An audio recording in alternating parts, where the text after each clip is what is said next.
Hello and welcome back to another video. Today we're going to be talking about blood. So recently there's been a development in the UK on the restrictions for men who have sex with men, or MSMs, being able to donate blood. So I'm going to talk about several things, including the history behind these restrictions, when they came into play, how they've changed over the years. I'm also going to talk about the controversy around them, both sides of it, and where I sit on that. And then I'm going to talk about the new rules, I guess, what's changed recently that's made me want to make this video. But before we get started, you may be wondering, Daniel, you're asexual. Why do you care about men who have sex with men not being able to give blood? Firstly, asexuals can have sex. So this is an issue that may affect people who are men and have sex with men but identify as asexual. And in particular for me, I am sexually active when I'm with my partner. So it is an issue that affects me personally. And secondly, just as in a broader scope, I consider myself a gay man. And because I consider myself a gay man, I am affected by homophobic attitudes and rules and restrictions, even if they don't necessarily directly affect me as much as they do other people. So I've always been very passionate about it, I suppose. So yes, with that preamble out of the way, let's get started. So to begin, let's talk about the restrictions on men having sex with men being able to give blood in the UK. So from my research, I found that originally it was in the 80s, during the HIV/AIDS crisis, that these restrictions were first put into play. So basically, it was a blanket ban on any man who's had sex with a man being able to give blood. So even if it was a person who identified as straight and they had sex with a guy once while they were exploring their sexuality, they would be banned for life from giving blood, which is ridiculous for many reasons.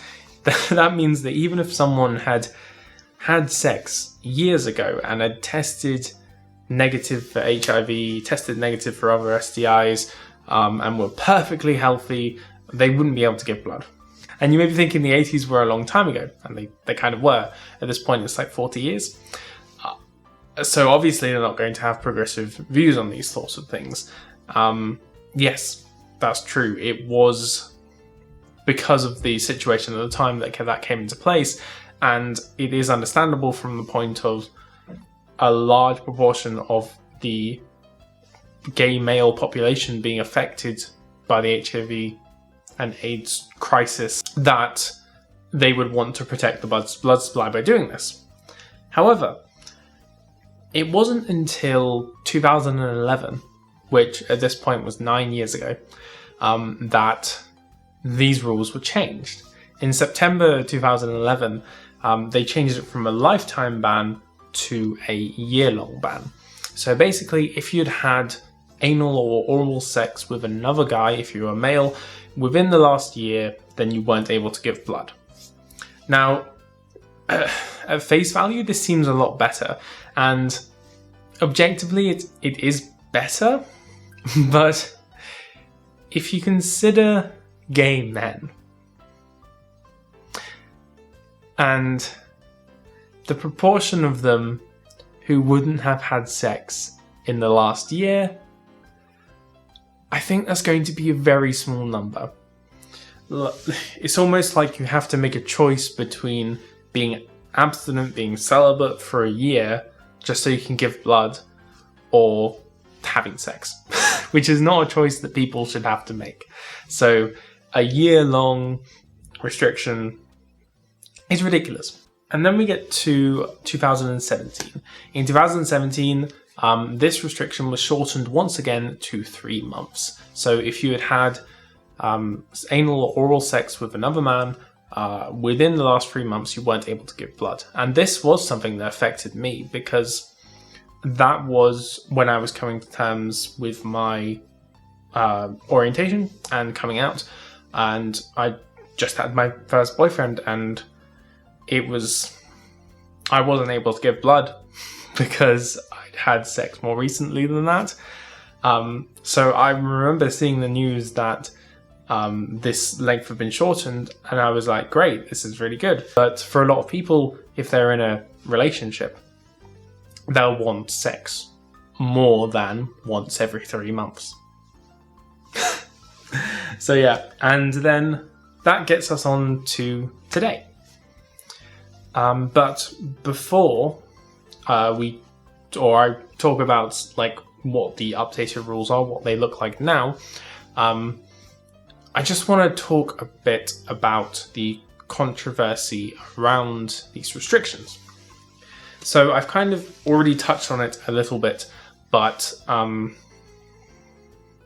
wanted to mention in parallel to this the restrictions that are in place for everyone else. I would understand if this restriction was in place regardless of your orientation, but it isn't. So according to the rules from 2017 to 2020, a man couldn't have sex with another man within the last 3 months if they wanted to give blood.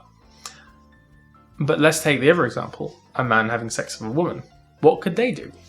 So men could have sex with anyone as long as that person wasn't a prostitute, and women could have sex with anyone as long as the man they were having sex with hadn't had sex with another man within the last 3 months.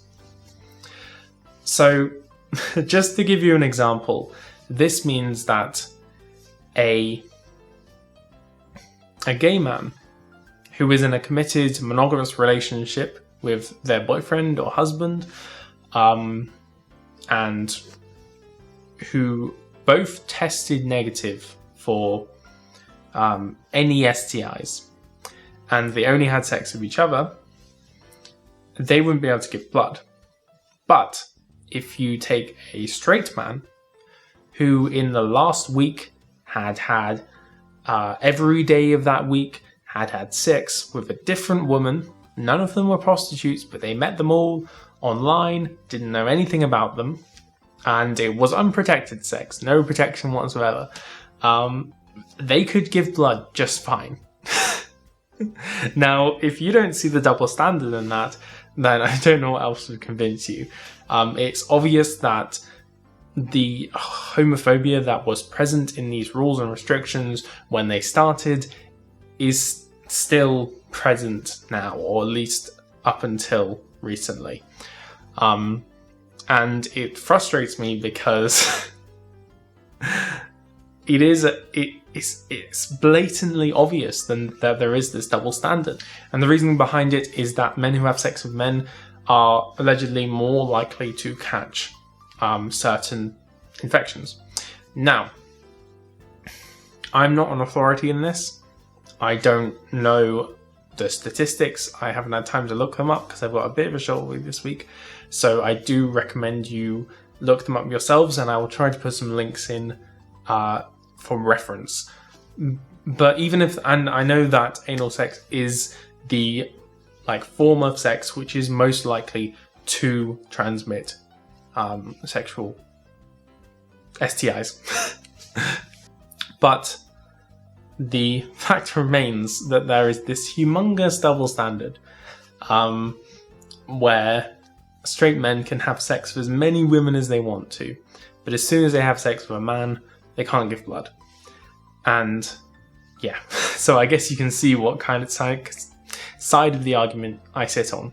I understand there are reasons, safety reasons behind this, medical reasons, but there are ways of testing blood to check whether it's safe. And it's just ridiculous that it's taken this long to get to the point that we're at. And the point that we're at is in my opinion, a very important update to the restrictions. And I'll read it from an article just to make sure I'm getting it correct.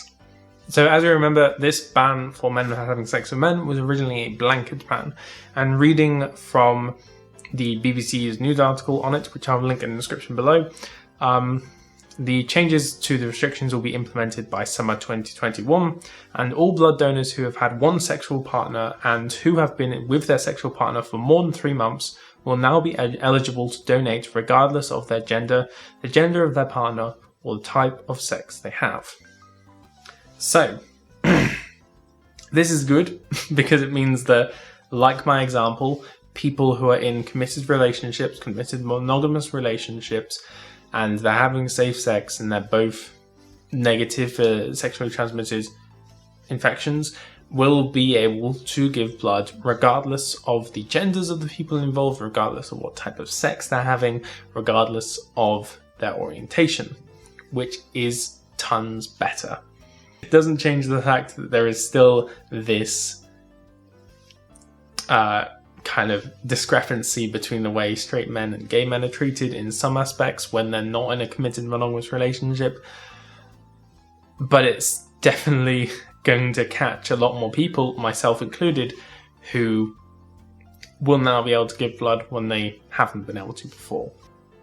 And on top of that, the article says if donors have had more than one sexual partner or a new partner in the last 3 months, they can donate as long as they have not had anal sex. Having anal sex is one of the sexual behaviours that carries the most risk of a sexually transmitted infection. So this does obviously help people who want to give blood but have had multiple sexual partners recently. But I think that, I guess, from what I can gather in the gay male community, anal sex is kind of a big thing.